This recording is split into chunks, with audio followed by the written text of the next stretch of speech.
ವಿಶ್ವದ ಅತಿ ಎತ್ತರದ ರೈಲ್ವೆ ಬ್ರಿಡ್ಜ್ ಎಂತಹ ಭೂಕಂಪ, ಬಿರುಗಾಳಿ, ಬಾಂಬ್ ಸ್ಫೋಟಗಳನ್ನು ತಡೆದುಕೊಳ್ಳುವಂತಹ ಸೇತುವೆ. ಬರೋಬ್ಬರಿ 126 ವರ್ಷಗಳ ಕನಸು. 26 ವರ್ಷಗಳಿಂದ ನಡೆದ ಸುದೀರ್ಘ ಕಾಮಗಾರಿ. ಸ್ವದೇಶಿ ತಂತ್ರಜ್ಞಾನದಿಂದಲೇ ನಿರ್ಮಾಣ. ಪಾಕ್ ಚೀನಾ ಉಗ್ರರ ಎದೆಯಲ್ಲಿ ಕಂಪನವನ್ನುಂಟು ಮಾಡೋ ಮಹಾ ಸೇತುವೆ ಇದು. ಜಮ್ಮು ಕಾಶ್ಮೀರದ ಚೆನಾಬ್ ನದಿಗೆ ಅಡ್ಡಲಾಗಿ ಕಟ್ಟಿರೋ ಕಮಾನು ಸೇತುವೆಯ ಕಮಾಲ್. ಏನಿದು? ಚೌಕಿದಾರನ ಚೆನಾಬ್ ಚದುರಂಗ.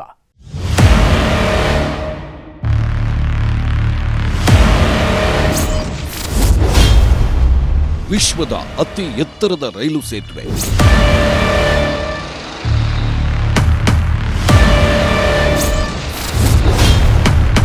ಕುತುಬ್ ಮಿನಾರ್ ಐಫೆಲ್ ಟವರ್ಗಿಂತಲೂ ಎತ್ತರ.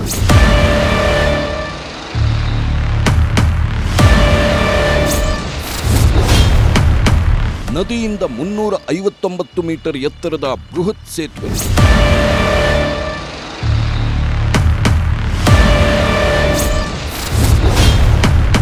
ಕಾಶ್ಮೀರ ಕಣಿವೆಯಲ್ಲಿ 1.3 ಕಿಲೋಮೀಟರ್ ದೂರದ ಬ್ರಿಡ್ಜ್.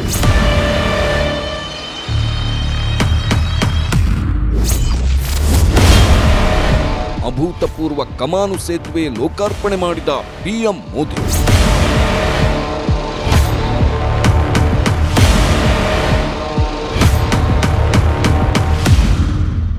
ಜಮ್ಮು ಕಾಶ್ಮೀರವನ್ನ ಸೀದಾ ದೇಶದ ಉಳಿದ ಭಾಗದ ಜೊತೆ ಸಂಪರ್ಕಿಸುವ ಬೃಹತ್ ರೈಲು ಸೇತುವೆ. ಜಮ್ಮುವಿನ ಕಟ್ರಾ ಮತ್ತು ಶ್ರೀನಗರದ ದೂರವನ್ನ 3 ಗಂಟೆಗಳಷ್ಟು ಕಡಿತಗೊಳಿಸುವ ಮಹಾನ್ ಸೇತುವೆ. ಚೆನಾಬ್ ನದಿಯಿಂದ 359 ಮೀಟರ್ ಎತ್ತರದಲ್ಲಿರೋ ಬೃಹತ್ ಕಮಾನು ಸೇತುವೆ. ಇಂಜಿನಿಯರಿಂಗ್ ಅದ್ಭುತವೆಂದೇ ಕರೆಯಲಾಗು 1315 ಮೀಟರ್ ಉದ್ದದ ಉಕ್ಕಿನ ಬ್ರಿಡ್ಜ್. ಕಠಿಣ ಭೂಕಂಪ, ಹಿಮಪಾತ, ಮಹಾಪ್ರವಾಹ, ಬಿರುಗಾಳಿಯನ್ನು ತಡೆದುಕೊಳ್ಳುವಂತಹ ಹೊಸ ಯುಗದ ಮಹಾ ನಿರ್ಮಾಣ. चिनाब ब्रिज दुनिया का सबसे ऊंचा रेलवे आर्च ब्रिज है. लोग फ्रांस में, पेरिस में एफिल टावर देखने के लिए जाते हैं और ये ब्रिज एफिल टावर से भी बहुत ऊंचा है. अब लोग चिनाब ब्रिज के जरिए कश्मीर देखने तो जाएंगे ही, ये ब्रिज भी अपने आप में एक आकर्षक टूरिस्ट डेस्टिनेशन बनेगा. ಭಾರತ ದೇಶದ ಮುಕುಟ, ಜಮ್ಮು ಮತ್ತು ಕಾಶ್ಮೀರದ ಹಿರಿಮೆಗೆ ವಿಶ್ವ ಮಟ್ಟದ ಮತ್ತೊಂದು ಗರಿ ಮೂಡಿದೆ. ಇಂಜಿನಿಯರಿಂಗ್ ಅದ್ಭುತ.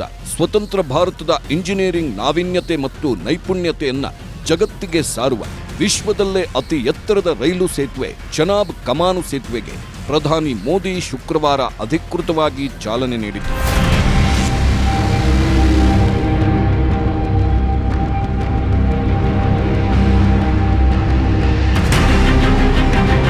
ಇಂಜಿನಿಯರಿಂಗ್ ಮಾರ್ವೆಲ್ ಅಂತಲೇ ಕರೆಸಿಕೊಡೋ ಈ ಕಮಾನು ಸೇತುವೆಯ ಮೇಲೆ ಕೆಲ ಹೊತ್ತು ನಡೆದು ಭಾರತದ ಧ್ವಜವನ್ನ ಹಾರಿಸಿ ಸಂತಸಪಟ್ಟರು ಪ್ರಧಾನಿ ಮೋದಿ. ಮಾತ್ರವಲ್ಲ, ಅಲ್ಲಿಂದಲೇ ಪಾಕಿಸ್ತಾನಕ್ಕೆ ಒಂದು ದಿಟ್ಟ ಉತ್ತರವನ್ನು ನೀಡಿದ್ರು ಮೋದಿ. 6 जून है, याद कीजिए. 1 महीने पहले, ठीक 1 महीने पहले 6 मई की वो रात पाकिस्तान के आतंकियों पर कयामत बरसी थी.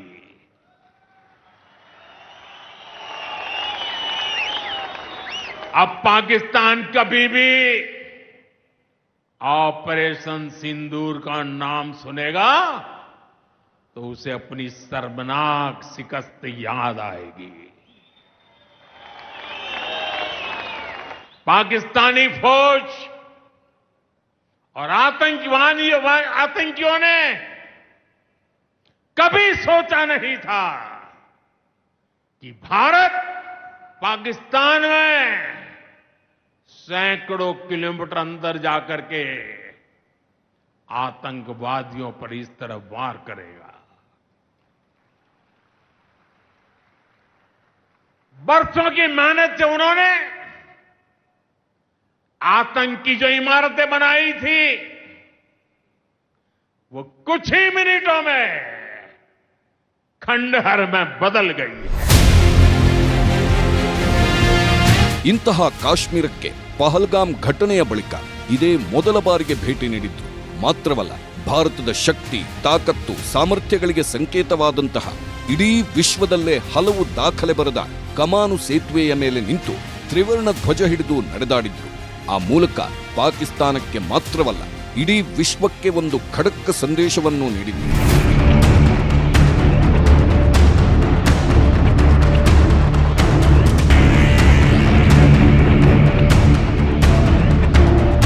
ಕಾಶ್ಮೀರವನ್ನು ಸೀದಾ ದೇಶದ ಉಳಿದ ಭಾಗದ ಜೊತೆ ಸಂಪರ್ಕಿಸುವ ರೈಲು ಸೇವೆಗೆ ಶುಕ್ರವಾರ ಪ್ರಧಾನಿ ಮೋದಿ ಅಧಿಕೃತವಾಗಿ ಚಾಲನೆ ನೀಡಿದ್ರು.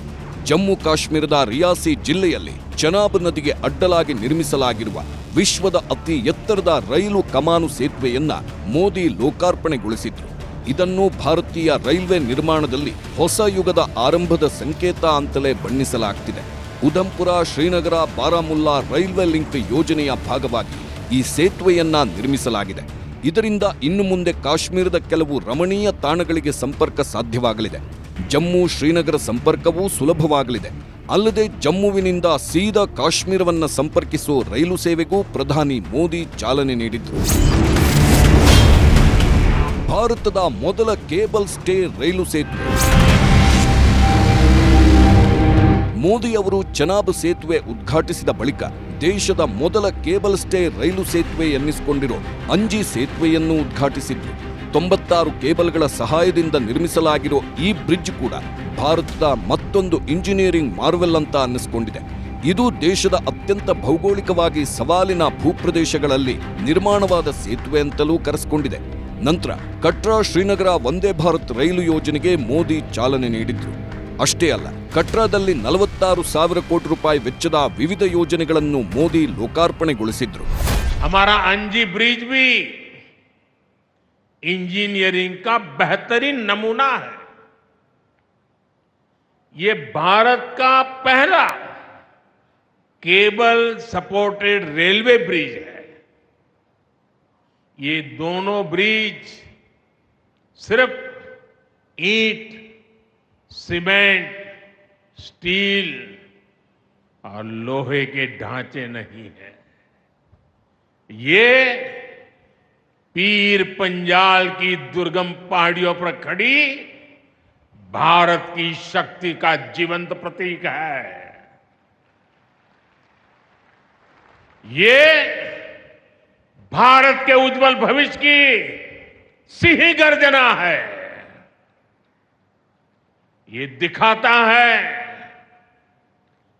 विकसित भारत का सपना जितना बड़ा है उतना ही बुलंद हमारा हौसला है, हमारा सामर्थ्य है।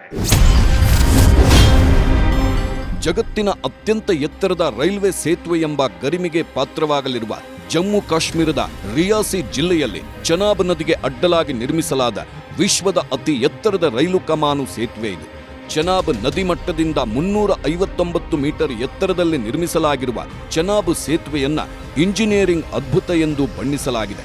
14,000 ಕೋಟಿ ರೂಪಾಯಿ ವೆಚ್ಚದಲ್ಲಿ ಸಿದ್ಧಗೊಂಡಿರುವ ಈ ಬ್ರಿಡ್ಜ್ ಪ್ಯಾರಿಸ್ನ ಐಫೆಲ್ ಟವರ್ಗಿಂತಲೂ 35 ಮೀಟರ್ ಎತ್ತರವಿದೆ.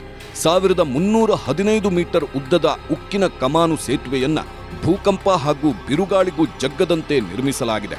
ಚೆನಾಬ್ ನದಿ ರೈಲು ಸೇತುವೆ ಜಮ್ಮು ಮತ್ತು ಕಾಶ್ಮೀರ ಕಣಿವೆಯಲ್ಲಿ ಹರಿದು ಹೋಗುವ ಚೆನಾಬ್ ನದಿಗೆ ಅಡ್ಡಲಾಗಿ ಕಟ್ಟುತ್ತಿರುವ ಈ ಸೇತುವೆ ಫ್ರಾನ್ಸ್ನ ಐಫೆಲ್ ಟವರ್ಗಿಂತ 35 ಮೀಟರ್ ಎತ್ತರವಿರಲಿದೆ.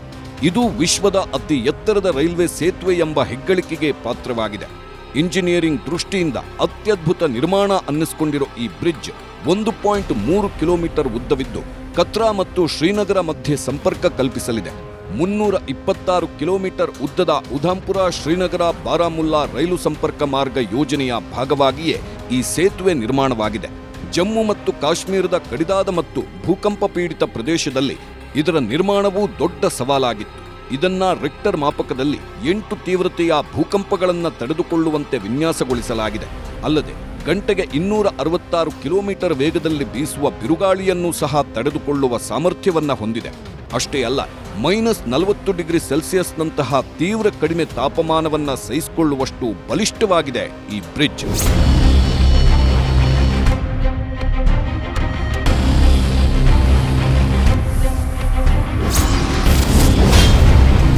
ಕತ್ರಾದಿಂದ ಶ್ರೀನಗರಕ್ಕಿನ್ನು ಕೇವಲ 3 ಗಂಟೆ.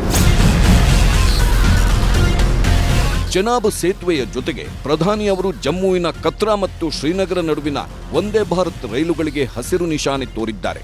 ಈ ರೈಲುಗಳು 2 ನಗರಗಳ ನಡುವಿನ ಪ್ರಯಾಣದ ಸಮಯವನ್ನ 2-3 ಗಂಟೆಗಳಷ್ಟು ಕಡಿಮೆ ಮಾಡುತ್ತದೆ. ಒಟ್ಟು ಪ್ರಯಾಣವನ್ನ ಕೇವಲ 3 ಗಂಟೆಗಳಷ್ಟು ಕಡಿಮೆ ಮಾಡುತ್ತದೆ. ರಾಜ್ಯದೊಳಗಿನ ರೈಲ್ವೆ ಪ್ರಯಾಣವನ್ನ ಸುಲಭಗೊಳಿಸುತ್ತೆ.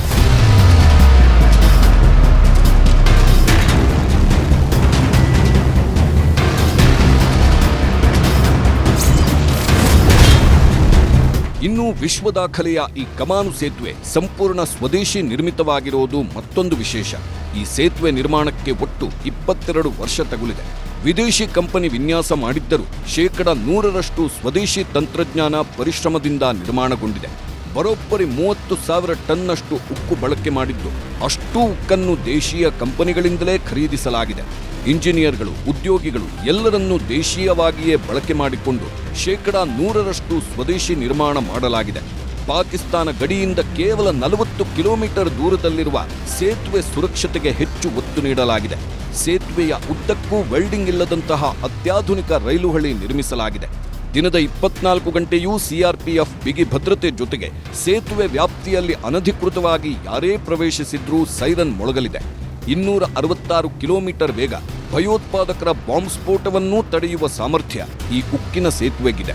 ರೈಲಿನಿಂದ ಪ್ರಯಾಣಿಕರು ಚೆನಾಬ್ ರೈಲ್ವೆ ಸೇತುವೆ ಮೇಲೆ ಸ್ಫೋಟಕ ಎಸೆದರೆ ಉಂಟಾಗುವ ಹಾನಿ ತಪ್ಪಿಸಲು ಜಾಲಿ ಅಳವಡಿಸಲಾಗಿದೆ. ಇನ್ನು ಚೆನಾಬ್ ಸೇತುವೆ ನಿರ್ಮಾಣಕ್ಕೆ ಏಷ್ಯಾದಲ್ಲೇ ಅತಿ ಉದ್ದದ ಕೇಬಲ್ ಕ್ರೇನ್ ಬಳಸಲಾಗಿದೆ. 20 ಟನ್ ಲಿಫ್ಟಿಂಗ್ ಸಾಮರ್ಥ್ಯವುಳ್ಳ ಕ್ರೇನ್ 914 ಮೀಟರ್ ಉದ್ದದ ಕೇಬಲ್ ಮೂಲಕ ಯೋಜನೆಗೆ ಅಗತ್ಯವಾದ ಸಾಮಗ್ರಿಗಳನ್ನ ಪೂರೈಕೆ ಮಾಡಿದ್ದು, ಕ್ರೇನ್ ಕೂಡ ದಾಖಲೆ ಬರೆದಿದೆ. ಬರೋಬ್ಬರಿ 500 ಲಕ್ಷ ಮಾನವ ದಿನಗಳಷ್ಟು ಕೆಲಸವನ್ನ ಸುಮಾರು 3,000 ಕಾರ್ಮಿಕರು ಮಾಡಿದ್ದಾರೆ. ವಿಶ್ವದಲ್ಲೇ ಅತಿ ದೊಡ್ಡ ರೈಲ್ವೆ ಸೇತುವೆ ನಿರ್ಮಾಣದಲ್ಲಿ ಸಣ್ಣ ಅಪಘಾತವೂ ಸಂಭವಿಸಿಲ್ಲ. ಈ ಬಗ್ಗೆ ರಾಷ್ಟ್ರೀಯ ಸುರಕ್ಷತಾ ಪ್ರಾಧಿಕಾರ ಪ್ರಮಾಣ ಪತ್ರ ನೀಡಿದೆ. ಈ ವಿನ್ಯಾಸದ ಬಾಳ್ವಿಕೆ ಅವಧಿ 120 ವರ್ಷ.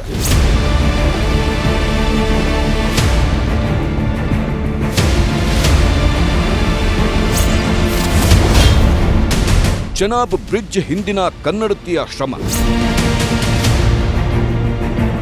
ಜಗತ್ತಿನ ಇಂಜಿನಿಯರಿಂಗ್ ಅದ್ಭುತ ಎಂದು ಪರಿಗಣಿಸಲಾಗಿರುವ ಈ ಸೇತುವೆ ನಿರ್ಮಾಣದಲ್ಲಿ ಬೆಂಗಳೂರಿನ ಐಐಎಸ್ಸಿ ಪ್ರೊಫೆಸರ್ ಪಾತ್ರವೂ ಇದೆ ಎಂದರೆ ನೀವು ನಂಬಲೇಬೇಕು.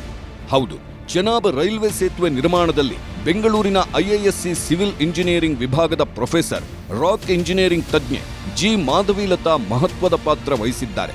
ಸುಮಾರು 17 ವರ್ಷಗಳಿಂದ ಕಾಮಗಾರಿಗೆ ಸಲಹೆ ಸೂಚನೆ ನೀಡಿದ್ದಾರೆ ಮಾಧವೀಲತಾ. ಚೆನಾಬ್ ಸೇತುವೆಯ ಗುತ್ತಿಗೆ ಪಡೆದ ಆಫ್ಘಾನ್ಸ್ ಸಂಸ್ಥೆಯ ಮನವಿಯ ಮೇರೆಗೆ ಮಾಧವೀಲತಾ ನಿರ್ಮಾಣ ಕಾಮಗಾರಿಗೆ ಮಾರ್ಗದರ್ಶನ ಮಾಡಿದ್ದಾರೆ. ಈ ಸೇತುವೆಯ ಅಡಿಪಾಯ ನಿರ್ಮಾಣದಲ್ಲಿ ಐಐಎಸ್ಸಿ ಪ್ರೊಫೆಸರ್ ಮಾರ್ಗದರ್ಶನ ನೀಡಿದ್ದಾರೆ. ಚೆನಾಬ್ ಬ್ರಿಡ್ಜ್ನಿಂದ 127 ವರ್ಷಗಳ ಕನಸು ನನಸು. ಚೆನಾಬ್ ಬ್ರಿಡ್ಜ್ ಲೋಕಾರ್ಪಣೆಗೊಳ್ಳುವುದರೊಂದಿಗೆ 127 ವರ್ಷಗಳ ಕನಸು ಸಾಕಾರಗೊಂಡಿದೆ.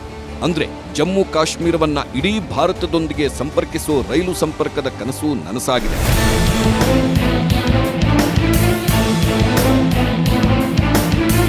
ಹೌದು, ಕಾಶ್ಮೀರವನ್ನ ರೈಲಿನ ಮೂಲಕ ದೇಶದ ಉಳಿದ ಭಾಗಗಳಿಗೆ ಸಂಪರ್ಕಿಸುತ್ತಿರೋದು ಇದೇ ಮೊದಲು. 127 ವರ್ಷಗಳ ಹಿಂದೆಯೇ ಕಾಶ್ಮೀರಕ್ಕೆ ರೈಲು ಸಂಪರ್ಕದ ಕನಸು ಕಂಡವರು ಮಹಾರಾಜ ಪ್ರತಾಪ್ ಸಿಂಗ್. ಇದಕ್ಕಾಗಿ ಅವರು ಬ್ರಿಟಿಷ್ ಸರ್ಕಾರದ ಮುಂದೆಯೂ ಮನವಿ ಮಾಡಿದ್ರು. ಈ ಕನಸನ್ನ ಮೊದಲು ಡೋಗ್ರಾ ಮಹಾರಾಜ್ ಪ್ರತಾಪ್ ಸಿಂಗ್ 1898ರಲ್ಲಿ ಕಂಡಿದ್ರು. ಆ ಸಮಯದಲ್ಲಿ ಅವರು ಕಾಶ್ಮೀರವನ್ನ ಭಾರತೀಯ ರೈಲು ಜಾಲಕ್ಕೆ ಸಂಪರ್ಕಿಸುವ ಕಲ್ಪನೆಯನ್ನ ಹೊಂದಿದ್ರು. ಈ ಪ್ರದೇಶದ ಆರ್ಥಿಕ ಮತ್ತು ಸಾಮಾಜಿಕ ಅಭಿವೃದ್ಧಿಯ ಉದ್ದೇಶ ಅವರಲ್ಲಿತ್ತು. ಕಣಿವೆ ರಾಜ್ಯವನ್ನ ದೇಶದ ಮುಖ್ಯವಾಹಿನಿಗೆ ಸಂಪರ್ಕಿಸುವ ಕನಸು ಅವರದ್ದಾಗಿತ್ತು.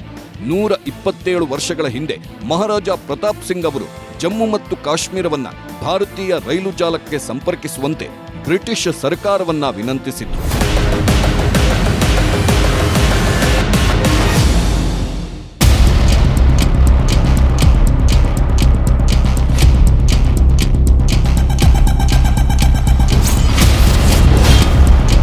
ಕೇವಲ ಉಕ್ಕಿನ ಸೇತುವೆಯಷ್ಟೇ ಅಲ್ಲ, ಇದು ಮೋದಿಯ ಚನಾಬ್ ಚಕ್ರವ್ಯೂಹ. ಇನ್ನು ಉಗ್ರರಿಗೆ ಕಾಶ್ಮೀರ ಎಂಟ್ರಿ ಸುಲಭವಲ್ಲ. ಉಗ್ರರ ನುಸುಳು ಹಾದಿಗೆ ಬ್ರೇಕ್ ಹಾಕೋ ಬ್ರಿಡ್ಜ್. ये दोनों ब्रिज सिर्फ ईंट, सीमेंट, स्टील और लोहे के ढांचे नहीं है. ये पीर पंजाल की दुर्गम पहाड़ियों पर खड़ी भारत की शक्ति का जीवंत प्रतीक है. ये भारत के उज्जवल भविष्य की सिंह गर्जना है. ये दिखाता है विकसित भारत का सपना जितना बड़ा है उतना ही बुलंद हमारा हौसला है, हमारा सामर्थ्य है. ಹೌದು, ಜಮ್ಮು ಕಾಶ್ಮೀರದ ಚನಾಬ್ ನದಿಗೆ ಅಡ್ಡಲಾಗಿ ಕಟ್ಟಲಾಗಿರೋ ಬ್ರಿಡ್ಜ್ ಕೇವಲ ಸಿಮೆಂಟು, ಉಕ್ಕು, ಲೋಹದ ನಿರ್ಮಾಣವಷ್ಟೇ ಅಲ್ಲ. ಪಾಕಿಸ್ತಾನಕ್ಕೆ, ಚೀನಾಕ್ಕೆ, ಪಾಕ್ ಪ್ರೇರಿತ ಉಗ್ರರಿಗೆ ಸಿಂಹ ಸ್ವಪ್ನವಾಗಿ ಬಿಡಲಿರೋ ಬ್ರಿಡ್ಜ್ ಇದು. ಹೌದು, ಪೀರ್ ಪಂಜಾಲ್ ಕಣಿವೆಯಿಂದ ಭಾರತದೊಳಗೆ ನುಸುಳಿ ಉಗ್ರ ಕೃತ್ಯ ನಡೆಸುವ ಉಗ್ರರ ಷಡ್ಯಂತ್ರಗಳು ಇನ್ನೂ ನಡೆಯೋದು ಕಷ್ಟ. ಹಾಗಾಗಿಯೇ ಈ ಬ್ರಿಡ್ಜ್ ಮೋದಿಯ ಚನಾಬ್ ಚಕ್ರವ್ಯೂಹ ಅಂತಲೇ ಕರೆಯಲಾಗುತ್ತಿದೆ.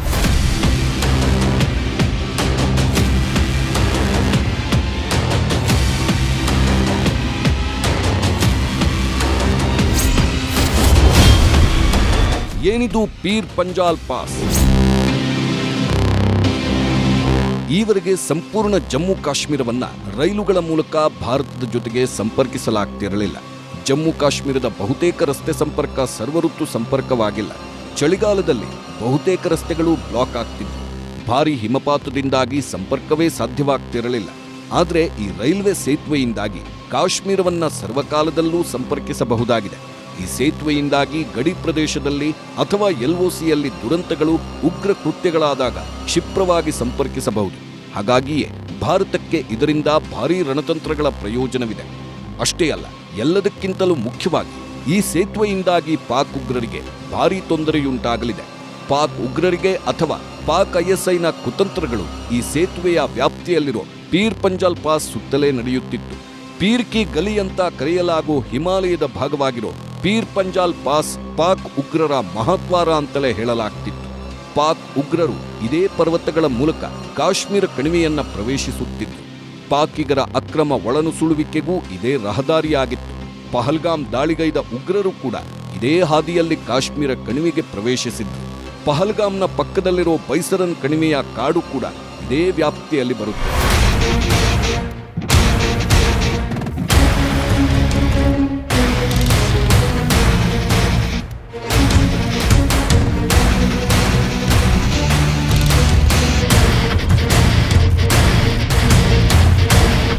ISIನಿಂದ ತರಬೇತಿ ಪಡೆದ ಉಗ್ರರು ಇದೇ ಪೀರ್ ಪಂಜಾಲ್ ಪಾಸ್ ಮೂಲಕವೇ ಕಾಶ್ಮೀರ ಕಣಿವೆಗೆ ಬರುತ್ತಾರೆ. ಆದರೆ ಇನ್ನು ಮುಂದೆ ಈ ಪ್ರದೇಶದಲ್ಲಿ 24 ಗಂಟೆಯೂ CRPF ಕಣ್ಗಾವಲು ಇರೋ ಕಾರಣ ಮತ್ತು ರೈಲ್ವೆ ಸೇತುವೆ ನಿರ್ಮಾಣವಾಗಿರೋ ಕಾರಣ ಉಗ್ರರ ಸಂಚುಗಳೆಲ್ಲವೂ ವಿಫಲವಾಗಲಿದೆ. ಅಲ್ಲದೆ ಇನ್ನು ಮುಂದೆ ಒಳನುಸುಳುವಿಕೆಯನ್ನ ತಕ್ಷಣವೇ ತಡೆಯಬಹುದು. ಅಲ್ಲದೆ ತಕ್ಷಣವೇ ಸೇನಾಪಡೆಗಳನ್ನ ರವಾನಿಸಬಹುದು. ಈ ಸೇತುವೆ ವ್ಯವಸ್ಥೆಯಿಂದಾಗಿ ಗುಪ್ತಚರ ಮತ್ತು ಕಣ್ಗಾವಲು ವ್ಯವಸ್ಥೆಯನ್ನು ಈ ಭಾಗದಲ್ಲಿ ಇನ್ನಷ್ಟು ಬಲಪಡಿಸಿದಂತಾಗುತ್ತದೆ ಅಂತಲೇ ವಿಶ್ಲೇಷಿಸಲಾಗ್ತಿದೆ. ಹಾಗಾಗಿಯೇ ಚನಾಬ್ ಸೇತುವೆ ಲೋಕಾರ್ಪಣೆ ಪಾಕಿಸ್ತಾನ, ಚೀನಾದ ನಿದ್ದೆಗೆಡಿಸಿದೆ. पाकिस्तान ने पहलगाम में इंसानियत और कश्मीरियत दोनों पर वार किया. उसका इरादा भारत में दंगे कराने का था. उसका इरादा कश्मीर के मेहनतकश लोगों की कमाई को रोकना था. इसलिए पाकिस्तान ने टूरिस्ट पर हमला किया. वो टूरिज्म जो बीते 4-5 साल में लगातार बढ़ रहा था, हर साल यहां रिकॉर्ड संख्या में टूरिस्ट आ रहे थे। ಕಾರ್ಗಿಲ್ ಯುದ್ಧದ ಬಳಿಕ ಬ್ರಿಡ್ಜ್ ನಿರ್ಮಾಣ ಗುರಿ. ಭಾರತ ಪಾಕಿಸ್ತಾನದ ಮಧ್ಯೆ ನಡೆದ ಕಾರ್ಗಿಲ್ ಯುದ್ಧದ ಬಳಿಕ ಅಂದಿನ ಪ್ರಧಾನಿಯಾಗಿದ್ದ ಅಟಲ್ ಬಿಹಾರಿ ವಾಜಪೇಯಿ ಈ ರೈಲ್ವೆ ಬ್ರಿಡ್ಜ್ ನಿರ್ಮಾಣಕ್ಕೆ ಮುಂದಾಗಿದ್ರು. ಯುದ್ಧದ ಹೊತ್ತಲ್ಲೇ ಈ ಪ್ರದೇಶದಲ್ಲಿ ಬ್ರಿಡ್ಜ್ನ ಅನಿವಾರ್ಯತೆ ಅಟಲ್ ಅವರಿಗೆ ಅರಿವಾಗಿತ್ತು. ಹಾಗಾಗಿಯೇ 2003ರಲ್ಲೇ ಕಾಶ್ಮೀರ ಕಣಿವೆಯ 2 ಗುಡ್ಡಗಳನ್ನು ಜೋಡಿಸುವ ಚೆನಾಬ್ ಬ್ರಿಡ್ಜ್ ನಿರ್ಮಾಣಕ್ಕೆ ಅನುಮೋದನೆ ನೀಡಿದ್ರು. ಆಗಲೇ 6 ವರ್ಷಗಳಲ್ಲಿ ಕಾಮಗಾರಿ ಪೂರ್ಣಗೊಳಿಸಲು ನಿರ್ಧರಿಸಲಾಗಿತ್ತು. ಆದರೆ ಕಾರ್ಗಿಲ್ ಯುದ್ಧವಾದ 26 ವರ್ಷಗಳ ಬಳಿಕ ಸೇತುವೆ ಲೋಕಾರ್ಪಣೆಗೊಳ್ಳುತ್ತಿದೆ.